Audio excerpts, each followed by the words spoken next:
15% কমিয়ে বাংলাদেশের উপর 20% শুল্ক আরোপ যুক্তরাষ্ট্রের কূটনৈতিক বিজয় বললেন প্রধান উপদেষ্টা। আজ থেকে কার্যকর হচ্ছে ট্রাম্প প্রশাসনের নতুন শুল্ক হার, বিশ্ব অর্থনীতিতে নতুন অনিশ্চয়তা তৈরি হবে বলছেন বিশ্লেষকরা। জুলাই সনদ বাস্তবায়নের সব প্রক্রিয়া সম্পূর্ণ করছে বিএনপি, ঐক্যমত্য কমিশনের সঙ্গে দ্বিমত নেই চট্টগ্রামে সালাউদ্দিন আহমেদ।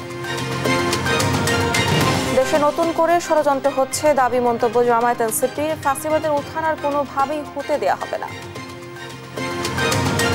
জুলাই সনদের দাবিতে 26 ঘন্টার বেশি সময় ধরে রাজধানীর শাহবাগ অবরোধ, বাস্তবায়ন না হওয়া পর্যন্ত আন্দোলনের ঘোষণা। এবং রাজধানীর বাজারে বেড়েছে সবজির দাম, ভরা বর্ষায় স্বস্তি নেই মাছের বাজারে, আগের বাড়তি দামে বিক্রি করছে চাল।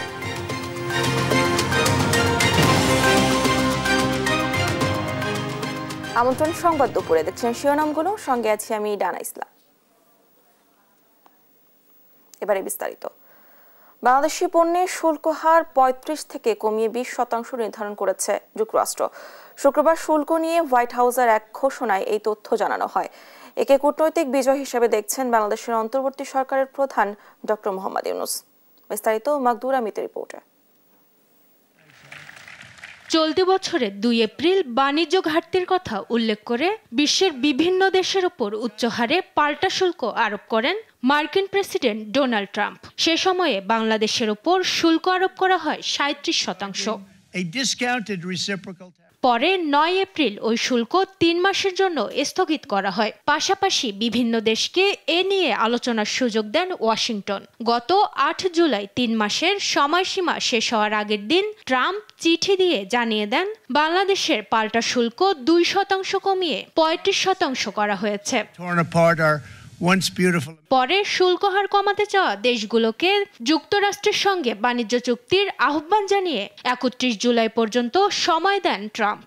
এরপর শুরু হয় আলোচনা। বাংলাদেশের পক্ষে অংশ নেন বাণিজ্য উপদেষ্টা শেখ বশির উদ্দিন। ওয়াশিংটনে তৃতীয় দফায় চূড়ান্ত আলোচনা হয় 29 জুলাই। শেষমেশ বাংলাদেশি পণ্যে 15% শুল্ক কমিয়েছে যুক্তরাষ্ট্র। হোয়াইট হাউসের ঘোষণায় পাল্টা শুল্ক 20% নির্ধারণ করা হয়েছে। যুক্তরাষ্ট্রের সঙ্গে আলোচনায় বাংলাদেশ প্রতিনিধি দলের সঙ্গে ছিলেন জাতীয় নিরাপত্তা উপদেষ্টা খলিলুর রহমান। তিনি বলেন, সম্ভাব্য 35% পাল্টা শুল্ক এড়াতে সফল হওয়াতে পোশাক ও এ খাতের উপর নির্ভরশীল লাখ লাখ মানুষের জন্য সুসংবাদ।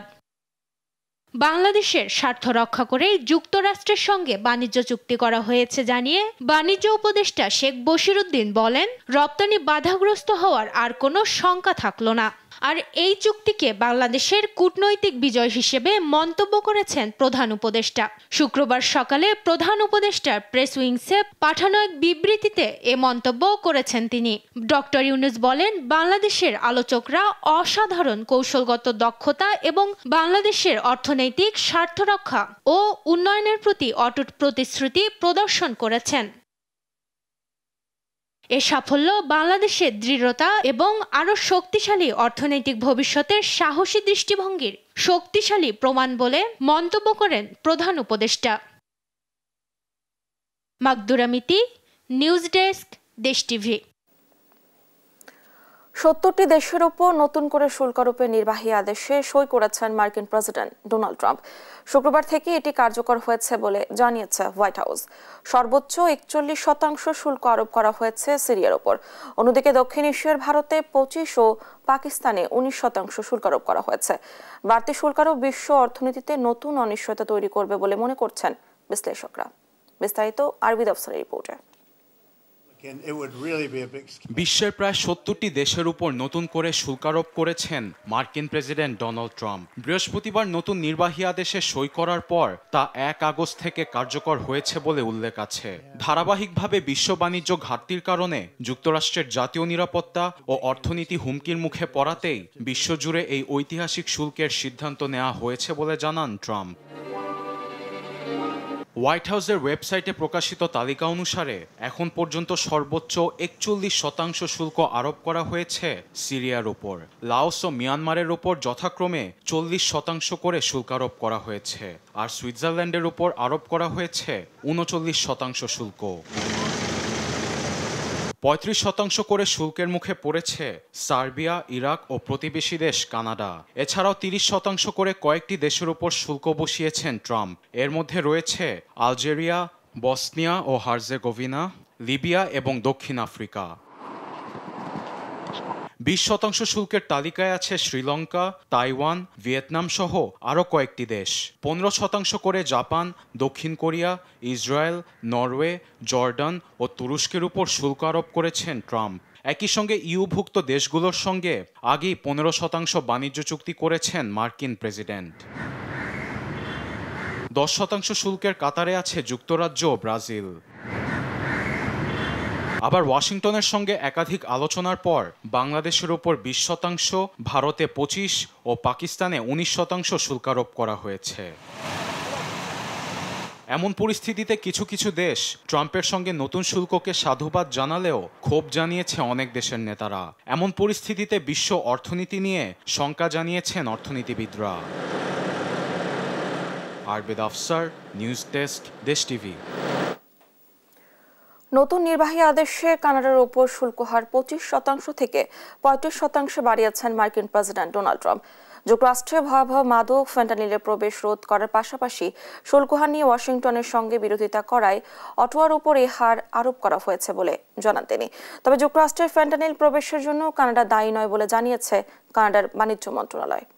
আরবিদ আফসারের আরও একটি রিপোর্ট। যুক্তরাষ্ট্রের সঙ্গে বাণিজ্য ঘাটতি কমানোর কথা বলে গেল এপ্রিলে নতুন শুল্ক নীতি ঘোষণা করেন মার্কিন প্রেসিডেন্ট ডোনাল্ড ট্রাম্প। এতে বিশ্ব অর্থনীতিতে দেখা দেয় অস্থিরতা। শুল্ক হার নিয়ে ওয়াশিংটনের সঙ্গে আলোচনায় বসতে 1 আগস্ট পর্যন্ত সময় বেঁধে দেন ট্রাম্প। সে সময় চলে এলে যুক্তরাষ্ট্রের প্রতিবেশী দেশ কানাডার উপর শুল্ক হার 25% থেকে 35% বাড়ান ট্রাম্প। বৃহস্পতিবার নতুন নির্বাহী আদেশে সই করে 1 আগস্ট থেকে তা কার্যকর করেন মার্কিন প্রেসিডেন্ট। এ নিয়ে সংবাদ সম্মেলনে কানাডার নেতৃত্ব নিয়ে প্রশ্ন তোলেন ট্রাম্প। তাদের ন্যায্য হারে শুল্ক দিতে হবে। তারা আমাদের কৃষকদের কাছ থেকে 200% বেশি শুল্ক আদায় করে আসছে। কানাডা যুক্তরাষ্ট্রের সঙ্গে খুবই খারাপ আচরণ করেছে। প্রশাসন ঠিকমতো দেশ চালাতে পারে না। আমাদের সেনাবাহিনী দিয়ে তাদের রক্ষা করলেও তারা তাদের সামরিক শক্তিতে অর্থ ঢালতে ইচ্ছুক নয়। যুক্তরাষ্ট্রে কানাডা থেকে আসা ভয়াবহ মাদক ফেন্টানিলের প্রবাহ রোধ করার পাশাপাশি এ নিয়ে ওয়াশিংটনের সঙ্গে বিরোধিতা করায় অটোয়ার উপর এ হার আরোপ করা হয়েছে বলে জানান ট্রাম্প। তবে এসব অভিযোগ অস্বীকার করেছে অটোয়া। যুক্তরাষ্ট্রে ফেন্টানিল প্রবেশের জন্য কানাডা দায়ী নয় বলে জানিয়েছে কানাডার বাণিজ্য মন্ত্রণালয়। গেল বছর যুক্তরাষ্ট্র প্রায় $350 বিলিয়ন মূল্যের পণ্য কানাডায় রপ্তানি করেছে এবং প্রতিবেশী দেশ থেকে $412 বিলিয়ন বেশি পণ্য আমদানি করেছে। এমন পরিস্থিতিতে কানাডার উপর উচ্চ শুল্ক হার আরোপ দুদেশের সম্পর্কে আরও নেতিবাচক প্রভাব ফেলবে বলে ধারণা বিশ্লেষকদের। আরবেদ আফসার, নিউজ ডেস্ক, দেশ টিভি। জুলাই সনদ বাস্তবায়নে যে সকল প্রক্রিয়া সম্পূর্ণ করা দরকার তা সবই করছে বিএনপি। তবে 51টি বাদে বাকি সব সুপারিশে ঐক্যমত্য কমিশনের সঙ্গে কোনো দ্বিমত নেই বলে জানিয়েছেন বিএনপির জাতীয় স্থায়ী কমিটির সদস্য সালাউদ্দিন আহমদ। শুক্রবার দুপুর 12টায় বিএনপি চেয়ারপারসন খালেদা জিয়া ও ভারপ্রাপ্ত চেয়ারম্যান তারেক রহমানের পক্ষ থেকে চট্টগ্রামের হাটহাজারীর আল জামিয়াতুল আহলিয়া দারুল উলুম মইনুল ইসলাম মাদ্রাসা পরিদর্শনে যান দলটির জাতীয় স্থায়ী কমিটির সদস্য নজরুল ইসলাম খান ও সালাউদ্দিন আহমদ। এ সময় আগামী ফেব্রুয়ারি নির্বাচন অনুষ্ঠানে কোনো বাধা দেখছে না বলে মন্তব্য করেন নজরুল ইসলাম খান। এ সময় মাদ্রাসায় গিয়ে হেফাজতে ইসলামের সাবেক আমির মাওলানা শাহ আহমদ শফির কবর জিয়ারত করেন তারা।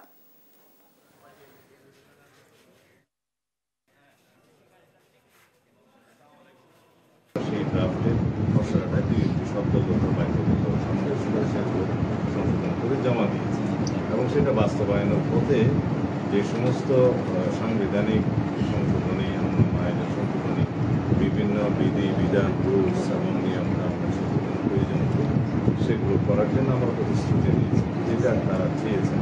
তো এই হিসাবে সেটা বাস্তবায়ন হবে। আমরা আশা করি জুলাই জাতীয় সনদ এখনও স্বাক্ষরিত হয়নি, বাট গতকালকে পর্যন্ত সবার অভিমতের ভিত্তিতে সমস্ত মৌলিক বিষয়গুলো একত্রিত করে সমাপ্ত হয়েছে। আমরা 826টি মোট প্রস্তাবের মধ্যে 51টি বাদে 51 বাদে বাকি সবগুলোতে একমত হয়েছে। 115টি প্রস্তাব আছে, সেখানে আমরা বিভিন্ন মতামত এবং আমাদের ভিন্ন মত সহ আগামীর বাংলাদেশকে সত্যিকারের স্বাধীন করতে হলে সংসদে কোরআনের আইন বাস্তবায়ন করতে হবে বলে জানান জামায়াত ইসলামীর নায়েবে আমির অধ্যাপক মুজিবুর রহমান।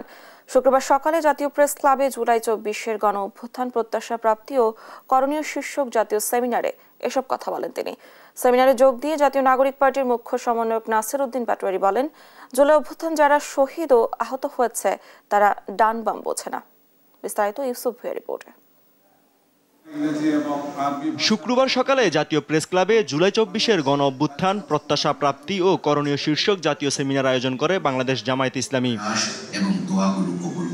সেমিনারে স্বাধীনতার শহীদ ও আহত যারা বইয়ের ইংরেজি ও আরবি ভাষণের মোড়ক উন্মোচন করা হয়।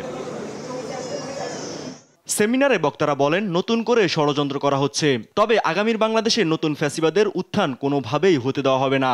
ফ্যাসিবাদের ভূত যদি সরকারের ভিতরে থাকে, প্রধান উপদেষ্টা আপনি যতই চেষ্টা করেন আপনি সফল হতে পারবেন না। বিগত সময় ফ্যাসিস্ট হয়ে উঠেছিল, যারা সহায়ক শক্তি হিসেবে কাজ করেছে তাদেরকে প্রত্যেককে আইডেন্টিফাই করতে হবে।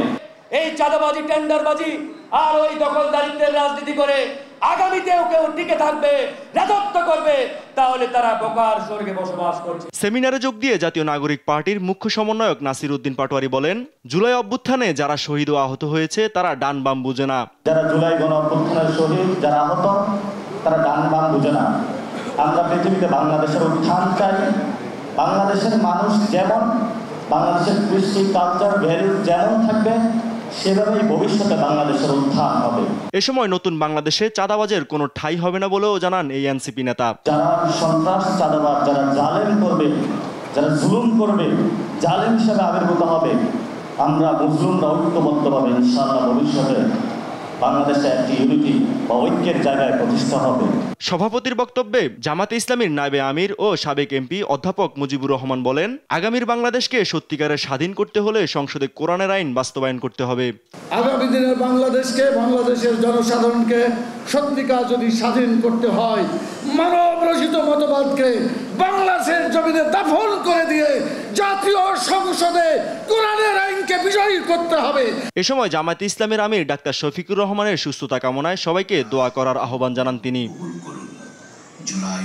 ইউসুফ ভুঁইয়া, দেশ টিভি, ঢাকা।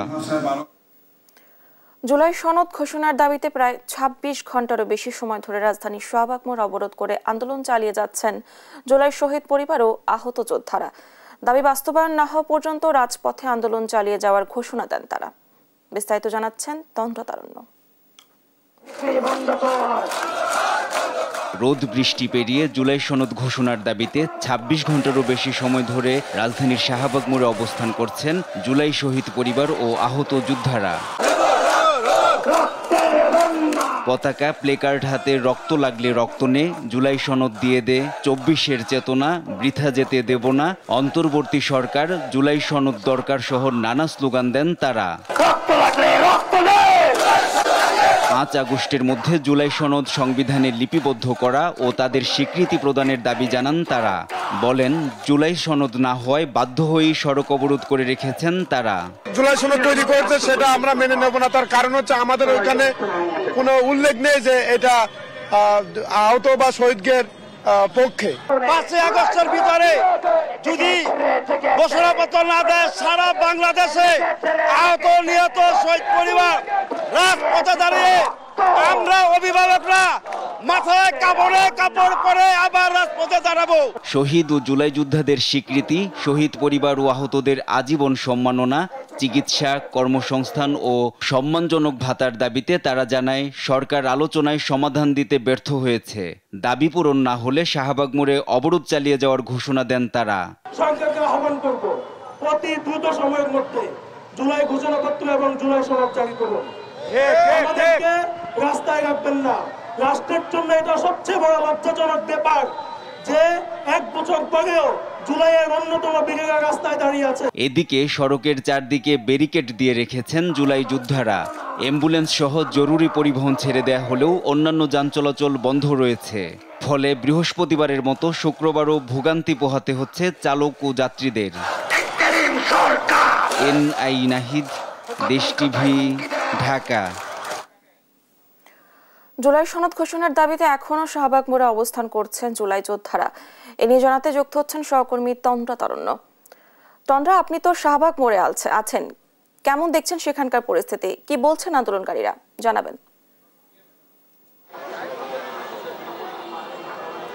ডানা প্রায় 27 ঘন্টা পার হয়ে গিয়েছে এবং এখন পর্যন্ত কিন্তু জুলাই যোদ্ধা যারা ছিলেন তারা কিন্তু এখন পর্যন্ত শাহবাগ মোড় অবরোধ করে রেখেছেন এবং এখানে কিন্তু এখনও তাদের যে আন্দোলন, যেটি বৃহস্পতিবার থেকে অর্থাৎ গতকাল থেকে শুরু হয়েছিল, সেটি কিন্তু এখনও চলমান রয়েছে। এবং আজকে কিন্তু প্রায় দুপুর 12টার দিকে তারা কিন্তু ঘোষণা দিয়েছেন যে আসলে যতক্ষণ না পর্যন্ত তাদের দাবিগুলো মেনে নিচ্ছে ততক্ষণ পর্যন্ত কিন্তু তারা এই আন্দোলন চালিয়ে যাবেন। তাদের যে দাবিগুলো ছিল জুলাই সনদ বাস্তবায়ন সহ 3 ধারায় 5 দফা দাবিতে কিন্তু তারা আজকে টানা দ্বিতীয় দিনের মতো তারা শাহবাগ মোড় অবরোধ করে কিন্তু তারা আজকের এই কার্যক্রম যেটি আছে এই কর্মসূচি তারা কিন্তু এখানে পরিচালনা করছেন এবং তারা বারবারই বলছেন যে তাদের যে জুলাই সনদ সেটি যদি প্রদান না করা হয়, তাদের যদি স্বীকৃতি না দেওয়া হয়, সেক্ষেত্রে তাদের এই আন্দোলন কিন্তু চলমান থাকবে, এমনটাই কিন্তু তারা জানিয়েছিলেন। পাশাপাশি আজকের কথা যদি বলি, গতকালও আমরা দেখেছি যে সড়ক অবরোধ করা ছিল, যার কারণে যানজটের সৃষ্টি হয়েছিল, জনভোগান্তি ছিল, সেই ভোগান্তি কিন্তু আজকেও রয়েছে। আজকেও কিন্তু শাহবাগ মোড়ে যেহেতু তারা আছেন, এখানে কিন্তু তারা কিন্তু আজকে এখানে পুরো ব্লকেট দিয়ে রেখেছেন এবং এখানেও কিন্তু আজকে দেখতে পাচ্ছি যে আজকেও কিন্তু বাস যেগুলো আছে বা যানবাহন যেগুলো আছে সেগুলো কিন্তু এই মোড় দিয়ে চলাচল করতে পারছেন না, ফলে কিন্তু এখানে যানবাহনের যানজটের সৃষ্টি হয়েছে এবং জনভোগান্তিরও কিন্তু তৈরি হয়েছে। তবে আহতরা যারা এখানে আছেন এবং জুলাই শহীদ পরিবারে যারা রয়েছেন তারা কিন্তু একটি কথা বারবার বলছিলেন যে আসলে এখানে তারা না পারতে বাধ্য হয়ে কিন্তু তারা আজকে এই আন্দোলনে এখানে এসেছেন এবং বাধ্য হয়ে তারা আসলে রাজপথে তারা আজকে বাধ্য হয়ে নেমেছেন, এমনটা কিন্তু তারা জানিয়েছেন। আমরা একটু চেষ্টা করব এক দুজনের সাথে কথা বলার এবং তারা যেহেতু বলেছেন যে আসলে তাদের দাবি না মানা হলে তাদের এই আন্দোলন কিন্তু চলমান থাকবে, এমনটা কিন্তু তারা জানিয়েছিলেন। ভাইয়া, আপনাদের যে দাবিগুলো রয়েছে, আপনাদের যে 5 দফা দাবি, সেগুলোটা আমাদেরকে জানাবেন। আজকে তো দ্বিতীয় দিনের মধ্যে আপনার আন্দোলন আমাদের 2 দফা দাবি, 5 দফা নয়। 2 দফা দাবি 3 ধারায় 5 দফা, 3 ধারা তো আপনার দিয়েছেন যে 3 ধারায় 5 দফা দাবি, সেটাই কথাই বলছি। কি কি দাবি সেগুলো একটু আমাদেরকে জানাবেন। আমরা মূলত যে জুলাই ঘোষণাপত্র এবং জুলাই সনদ এই দুটার ভিত্তিতে আজ এখানে দ্বিতীয় দিনের মতো অবস্থান। আমরা জুলাই সনদ পত্র এবং জুলাই ঘোষণাপত্র অর্থাৎ জুলাই ঘোষণাপত্র সাংবিধানিক লিপিবদ্ধ থাকতে হবে, মানে সংবিধানে স্থায়ীভাবে লিপিবদ্ধ থাকতে হবে এবং জুলাই ঘোষণাপত্র সাংবিধানিক লিপিবদ্ধভাবে সংবিধানে লিপিবদ্ধ করতে হবে এবং জুলাই সনদপত্র সবার সম্মতিতে দিতে হবে। আমাদের এই 2টা দাবির পরিপ্রেক্ষিতে আমরা এই শাহবাগের দ্বিতীয় দিনের মতো অবস্থান করছি। ধন্যবাদ আপনাকে। তারা আরও একটি কথা যেটি না বলি নয়, তারা কিন্তু বলছিলেন যে আসলে তাদের কর্মসংস্থান ব্যবস্থা করা সহ চিকিৎসা ব্যবস্থাও কিন্তু তারা করতে হবে, এমনটা কিন্তু দাবি করছিলেন। পাশাপাশি তাদের কল্যাণে ভাতার ব্যবস্থা কিন্তু চালু করার দাবিও কিন্তু তারা বলছেন এবং এই দাবিগুলো নিয়ে কিন্তু তারা এখানে অবস্থান করছেন এবং যতক্ষণ না পর্যন্ত দাবি মানা হবে ততক্ষণ পর্যন্ত কিন্তু তাদের এই আন্দোলন চলমান থাকবে, এমনটা কিন্তু তারা জানিয়েছেন। ডানা, শাহবাগ মোড় থেকে আমার কাছে এই ছিল সর্বশেষ। তন্দ্রা, ধন্যবাদ আপনাকে। জুলাই সনদ ঘোষণার দাবিতে এখনও শাহবাগ মোড়ে অবস্থান করছেন জুলাই যোদ্ধারা, এ নিয়ে জানাচ্ছিলেন আমাদের সহকর্মী। মুক্তিযুদ্ধের বাংলায় বৈষম্যের ঠাঁই নেই থেকে 1, 2, 3, 4 শেখ হাসিনা গদি ছাড় ছাত্র জনতার মুখে মুখে ধ্বনিত স্লোগানগুলি ছিল জুলাই গণ অভ্যুত্থানের ধারালো অস্ত্র। বারুদ হয়ে ওঠা এক একটি স্লোগান কেবল জনগণের অন্তরই নয়, কাঁপিয়ে দেয় তৎকালীন আওয়ামী লীগ সরকারের ভিত। একদিনেই গুড়িয়ে দেয় স্বৈরাচারী শেখ হাসিনার দীর্ঘদিনের গড়া মসনদ। সরকার পতনের পেছন ধারালো অস্ত্রের মতো কাজ করা এসব স্লোগান নিয়ে আরো জানাচ্ছেন জানাতুল মোহনা।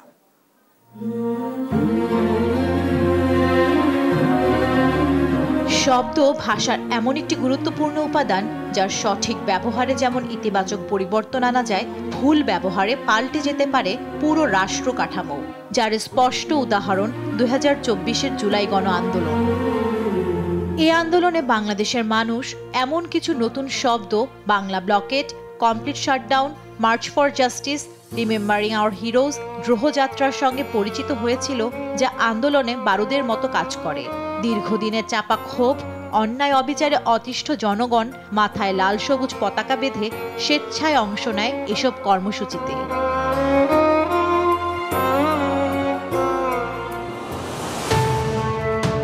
দড়ি ধরে মারো টান রাজা হবে খান খান। হীরক রাজার দেশে সিনেমারে বিখ্যাত উক্তির মতো আওয়ামী শাসনের পতন ঘটাতে জনগণের প্রধান হাতিয়ার হয়ে ওঠে বিভিন্ন স্লোগান।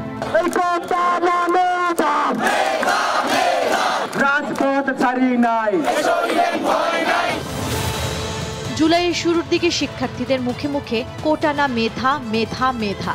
মুক্তিযুদ্ধের বাংলায় বৈষম্যের ঠাঁই নাই। ৭১-এর হাতিয়ার গর্জে ওঠে আরেকবার। স্লোগানগুলি থাকলেও ধরন পাল্টে যায় ১৫ই জুলাই থেকে। মুক্তিযুদ্ধের সন্তান নাতিপুতিরা কেউ মেধাবী না, যত রাজাকারের বাচ্চারা নাতিপুতি হলো মেধাবী, তাই না? তৎকালীন প্রধানমন্ত্রী শেখ হাসিনার ১৪ই জুলাইয়ের বক্তব্যে ফুঁসে ওঠে ঢাকা বিশ্ববিদ্যালয়ের শিক্ষার্থীরা। ওই দিন মধ্যরাতেই হলের তালা ভেঙে রাস্তায় নেমে স্লোগান দেয়, তুমি কে আমি কে, রাজাকার রাজাকার। কে বলেছে স্বৈরাচার স্বৈরাচার।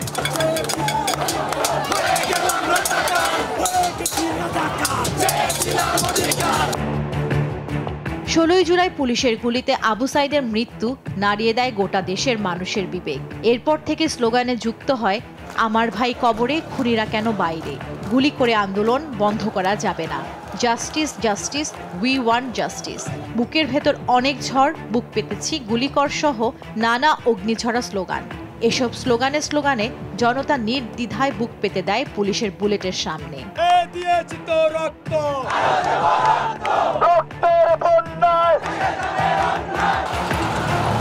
এরপর আওয়ামী কর্মী ও পুলিশের হাতে যখন নির্বিচারে মানুষ হত্যা শুরু হয়, তখন সামাজিক যোগাযোগ মাধ্যম ছেয়ে যায় লাল প্রোফাইলে। প্রতিবাদের অভিনব এই প্রতীকী ভাষা ছাত্র জনতার রক্তে বারুদের মতো বিস্ফোরিত হয়। উচ্চারিত হয়, দিয়েছি তো রক্ত, আরও দেব রক্ত। আমার ভাইয়ের রক্ত বৃথা যেতে দেব না। জন্মভূমি অথবা মৃত্যু। আন্দোলনের শেষের দিকে লাশের ভেতর জীবন দে, নইলে গদি ছাইরা দে। ১ ২ ৩ ৪ শেখ হাসিনা গদি ছাড়। স্বৈরাচারের গদিতে আগুন জ্বালো একসাথে। যা শেষ পর্যন্ত ৩৬ জুলাই অর্থাৎ ৫ আগস্ট শেখ হাসিনা সরকারের পতন নিশ্চিত করে। এরপর দেশের অনিশ্চিত পরিস্থিতিতে ছাত্র জনতার স্লোগান ছিল, বিকল্পকে আমি তুমি আমরা। ভাইরাল বজ্রকঠিন এসব স্লোগান জীবন্ত হয়ে ওঠে ইতিহাসের পাতায়, গেঁথে যায় জনগণের অন্তরে। জান্নাতুল মোহনা, দেশ টিভি, ঢাকা। গেল বছরে এই সময়ে ঢাকার রাজপথ ছিল বৈষম্য বিরোধী ছাত্র জনতার আন্দোলনে উত্তাল। তখন নতুন বাংলাদেশ গড়ার স্বপ্নে মুখর হাজারো তরুণ, কিন্তু সেই স্বপ্নযাত্রায় থেমে গেল নিরীহ এক প্রাণ। গলিতে প্রাণ দিলেন পিরোজপুরের বাস চালক আবু জাফর হাওলাদার। সহকর্মী জালিদ মাহমুদের পাঠানো তথ্য ছবিতে আরো জানাচ্ছেন অঙ্কন চৌধুরী। বৈষম্য বিরোধী ছাত্র জনতার আন্দোলনের সময় ঢাকার গোলাপবাগে ছাত্র জনতাকে দমনে গুলি চালায় পুলিশ। প্রাণ হারায় বাস চালক আবু জাফর হাওলাদার। পিরোজপুরের মাঠবাড়িয়ায় তুষারখালীর বাসিন্দা জাফর ছিলেন শ্যামলী পরিবহনের চালক। ১৮ জুলাই রাতে কর্মস্থলে যাওয়ার পথে গুলিবিদ্ধ হন তিনি। হাসপাতালে নেয়ার আগেই নিভে যায় তার প্রাণ। এক নারী আন্দোলনকারীর সহায়তায় মৃত্যুর সংবাদ পায় তার স্ত্রী। আবু জাফরের স্ত্রী হাসিনা বেগমের চোখে আজ শুধুই অন্ধকার, আর অনিশ্চয়তার মুখে ৩ সন্তানের ভবিষ্যৎ। এখনও ছেলে ফেরার অপেক্ষায় জাফরের মা সেতারা বেগম। কখনো স্বপ্ন দেখেন ছেলে ফিরেছে, প্রায়ই ফুপিয়ে উঠে প্রশ্ন করেন, আমার ছেলের অপরাধ কি ছিল? পোস্টমর্টম করে আনছে কোন রকম সিনকালে পেছাইয়ে নিয়ে মাটি দিয়েছে, দেখতেও পারি না বাবারে আমি। জাফরের বড় ভাই জানান, মরদেহ এলাকায় নিয়ে এলে ছাত্রলীগ ও প্রশাসনের লোকজন ভয় দেখিয়ে দ্রুত দাফনের জন্য চাপ দেন। মারা যাওয়ার পরে আমাদের বাড়ির বহুত মানুষ, রাত দিন হোমানে মানুষ, সরকারি লোক টোক সব, এবার কিছু কিছু লোক আবার আইসা ফেরত দেওয়া দিয়েছে যে তোমরা কোনো কথা বলতে পারবা না, আন্দোলনকারী তোমরা। সরকারের পক্ষ থেকে দেয়া ৫ লাখ টাকার পুরোটাই ঋণ পরিশোধে খরচ হয়েছে বলে জানান আবু জাফরের ছেলে। ২৫-২৬ লাখ টাকা আমরা দেনা ছিলাম। ওই ২৬ লাখ টাকা দেনা থাকার পরে ওই টাকা দেওয়ার পরেও তারপর যে টাকা আমরা ৫ লাখ পেয়েছি, ওই ৫ লাখ টাকাও আমরা দেনা দিয়া আমরা শোধ করেছি। এদিকে আবু জাফরের পরিবারকে সার্বিক সহযোগিতা করা হচ্ছে বলে দাবি করেন উপজেলা সমাজসেবা কর্মকর্তা। তাদের পরিবার পরিজনের যে কোনো ধরনের সহযোগিতা যখন যা লাগে আমরা দেখাশোনার চেষ্টা করতেছি। ভবিষ্যতে যদি কোনো সহযোগিতা আসে আশ্বাস পাওয়া যায়, আমরা অবশ্যই তাকে উৎসাহিত থাকবো। আবু জাফরের মতো অনেক সাধারণ মানুষকেই কেড়ে নিয়েছে 2024 সালের রক্তাক্ত জুলাই। তাদের অনেকেরই পরিবার এখন শূন্যতা আর অনিশ্চয়তায় ভুগছে। অঙ্কন চৌধুরী, নিউজ ডেস্ক, দেশ টিভি। রাজধানী কারওয়ান বাজারে বেড়েছে সব ধরনের সবজির দাম। গরু মুরগির মাংসের দাম কমলেও চড়া রয়েছে মাছের বাজার। চাল বিক্রি হচ্ছে বাড়তি দামে। আদা ও রসুনের দাম স্থিতিশীল থাকলেও বেড়েছে পেঁয়াজের দাম। বিস্তারিত দেখুন এইচ হিমেলের রিপোর্টে। রাজধানী কারওয়ান বাজারে বেগুন, শসা, টমেটো, গাজর সহ বেড়েছে সব ধরনের সবজির দাম। আদা রসুনের দাম স্থিতিশীল থাকলেও বেড়েছে পেঁয়াজের দাম। এদিকে সরবরাহ কম বলছেন বিক্রেতারা, তবে দাম না বিশ্বাসে ওঠায় অস্বস্তি প্রকাশ করছেন ক্রেতারা। কাঁচামাল মনে করেন যে উৎপাদনের সাথে তুলনা দাম কম বেশি হয়েছে। উৎপাদন মনে করেন যখন বাড়তি থাকে, সিজন থাকে, তখন দাম কম থাকবে।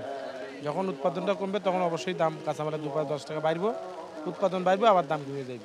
অসুবিধা হইতেছে, বাজেট করি একটা হয় আরেকটা, ঠিক মতো চলতে পারতেছি না, অসুবিধা। 2-1 দিন যাবত দেখতেছি যে ওই মাছের বাজার, গোস্তের বাজারের মতো এই সবজির বাজার এখন ঊর্ধ্বমুখী। কিছু চাঁদাবাজ, মধ্যস্বত্বভোগী, তাদের অসাধুতার কারণে, সিন্ডিকেটের কারণে এগুলো আসলে আপ ডাউন করে। নিয়ন্ত্রণে রয়েছে মুরগি ও গরুর মাংসের দাম।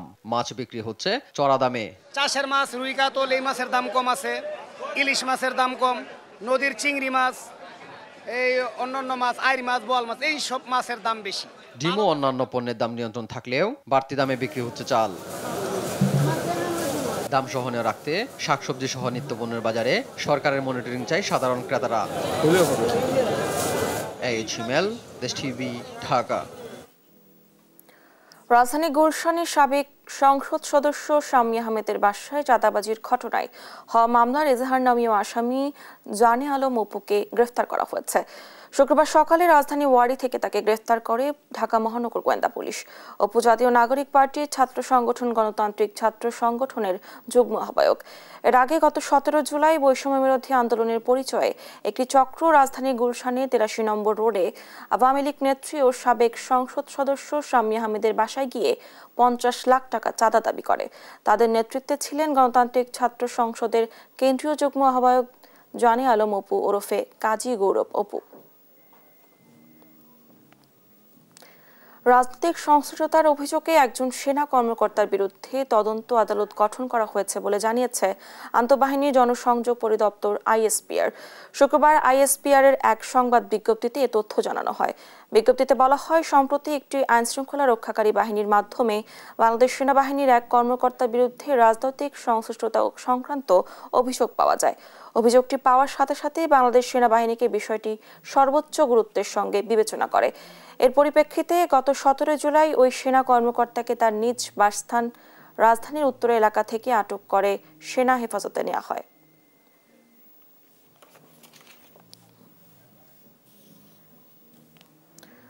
উনিশশো সালে বিভিন্ন অধিকার আদায়ের আন্দোলনে চাকরিচ্যুত ব্যাটালিয়ন আনসার বাহিনীর সদস্যরা প্রাপ্য পেনশন, সুযোগ সুবিধা ও যোগ্যদের পুনর্বহালের দাবিতে রাজধানীর খিলগাঁও আনসার বিজেপির সদর দপ্তরের 1 মাস ধরে আমরণ অনশন চলছে।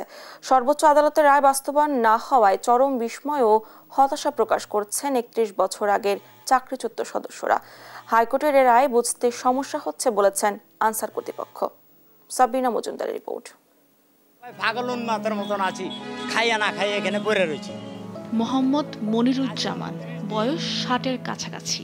জীবনের যে সময়টায় কাটানোর কথা ছিল নাতি নাতনি ছেলে মেয়ের সাথে হেসে খেলে, কিন্তু এখন তার দিন কাটছে রাস্তায় ঘুরে ঘুরে। বলছি 1994 সালে আনসারের চাকরি হারানো একজন ভুক্তভোগীর কথা। 1 মাস ধরে রাজধানীর খিলগাঁও আনসার বিডিপির সদর দপ্তরের প্রধান ফটকের সামনে আমরণ অনশন করছেন তিনি। রাস্তার মাঝে শুয়ে থাকি। আমরা চাই যে আমাদের যাদের বয়সসীমা আছে তাদের ডিপার্টমেন্ট জয়েন্ট দিবে, আর বয়সসীমা যাদের নাই তাদেরকে সুযোগ সুবিধা দিয়ে পেনশন ভাতা দিয়া। দীর্ঘ বছর অপেক্ষা শেষে পক্ষে আসা আদালতের রায় হাতে পেলেও সরকার কিংবা কর্তৃপক্ষের পক্ষ থেকে রায় কার্যকরের কোনো উদ্যোগ না নেয়ায় চোখে সর্ষে ফুল দেখছেন তার মতো চাকরি হারানো অন্য সদস্যরা। রায় উপেক্ষা করার পরে আমরা যখন আর কোনো উপায়ন্তর না পাইছি, আমরা গত 29 জুন থেকে এই জায়গায় লাগাতার একাধারে আমারও অনশন পালন করতেছি। আনসার ব্যাটালিয়নের যে মহাপরিচালক আছে উনি হাইকোর্ট, জজ কোর্ট, সুপ্রিম কোর্ট কিচ্ছু মানে না। এই 31 বছর মামলা পরিচালনা করে কোর্টের বারিন্দা ঘুরিয়া আমার সর্বশেষ। আমরা কাপড় নিয়ে আসছি, বাসার থেকে বলে আসছি, আর যদি চাকরি হয় তাহলে ফেরত আসবো, না হলে আমরা ফেরত আসবো না। 1994 সালে অধিকার আদায়ের দাবি দেওয়া সহ মাঠে নামে আনসার সদস্যরা।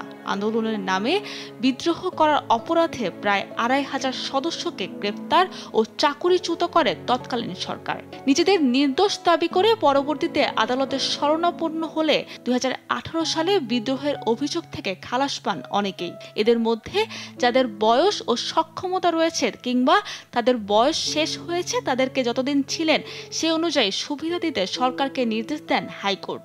আদালতের সেই আদেশ এখনো কার্যকর হয়নি। বাদীপক্ষের আইনজীবীর অভিযোগ, সরকার ও আনসার কর্তৃপক্ষের উদাসীনতায় ঝুলে আছে এ রায়ের বাস্তবায়ন। যখনই এই অর্ডারগুলো গিয়ে পৌঁছলো সংশ্লিষ্ট ওই যে আনসার ব্যাটালিয়ন কর্তৃপক্ষের কাছে, ওনারা যে চিঠি লিখছেন মন্ত্রণালয়ে, ওই চিঠির মধ্যে এই বিষয়গুলো, ডাইরেকশনের কথা, ইনোসেন্ট অর্ডারের কথা কোনো কিছু বলা নেই। যদি গভর্নমেন্টের সদিচ্ছা থাকে যে মানুষকে সার্ভ করার, মানুষকে দেয়ার, ইমিডিয়েটলি তাদেরকে ডেকে যার যা পাওনা আছে দিয়ে বিদায় করা হোক। বেশিরভাগই এখন আর বয়স নেই। এদিকে হাইকোর্টের রায়ের স্পষ্টতা নিয়ে প্রশ্ন তুলছেন আনসার কর্তৃপক্ষ। আদালত থেকে যে রায়টা দিয়েছে সেখানে আপনারা দেখেছেন যে এখানে স্পেসিফিকলি আনসারকে মার্ক করে কোনো কিছু বলা হয় যে তাদেরকে চাকরিতে পুনর্বহাল বলেন বা অন্য কোনো ফিনান্সিয়াল ফ্যাসিলিটির কথা বলেন, সেটা ডিরেক্টলি আনসার অধিদপ্তরকে মার্ক করে কোনো কিছু বলা হয় না। আদালত থেকে যে রায়টা দেওয়া হয়েছে সেখানে কিন্তু বলা আছে যে স্ক্রুটিনি করে যারা মিউটিনির সঙ্গে সম্পৃক্ত ছিল না বা নির্দোষ, তাদেরকে স্ক্রুটিনি করার পরবর্তীতে যদি নির্দোষ পাওয়া যায় সেক্ষেত্রে মিনিস্ট্রি একটা গাইডলাইন দিবে, নিশ্চয়ই আমরা প্রত্যাশা করতে পারি, সেই অনুযায়ী আমরা ব্যবস্থা নিব আর কি। 31 বছর অপেক্ষা শেষেও জীবিত অবস্থায় এই রায় বাস্তবায়ন আদৌ দেখতে পাবেন কিনা এ নিয়ে সংশয়ে অনশনরত সদস্যরা। সাবরিনা মজুমদার, দেশ টিভি, ঢাকা।